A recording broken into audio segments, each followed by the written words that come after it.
काही कुटुंबांना त्यांनी सुद्धा राज्य केलं, पण कधी सुद्धा कोणाला कमी जास्त लेखलं नाही. परंतु आज आम्हाला हे दिसत आहे आणि म्हणून हे आमचं कर्तव्य आहे, आमची जिम्मेदारी आहे.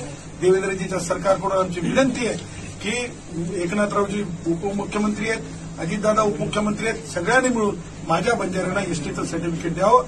आम्ही कोणाच्या विरोधासाठी उभे नसून आम्ही जे आहोत आमच्या जात प्रमाणपत्रासाठी अनुसूचित जमातीच्या आम्ही कायदेशीर लढाई आम्ही लढू.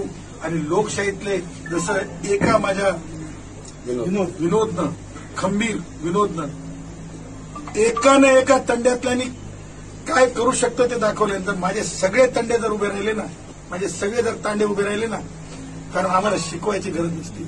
ऊस कसा साळतात ते आम्हाला माहित आहे आणि कसं मोळीनं बांधून गाडीत घालायचं असेल ते आम्हाला माहिती आहे. त्याच्यामुळं आमच्या तंड्याकडे कोण वाकडी नजर करू नका. आरक्षण आम्ही घेणार. आम्ही एसटीचंच आरक्षण आमचं आहे. आमच्या नादी कोणी लागू नये. कॅजिटर त्यांना लागू आहे.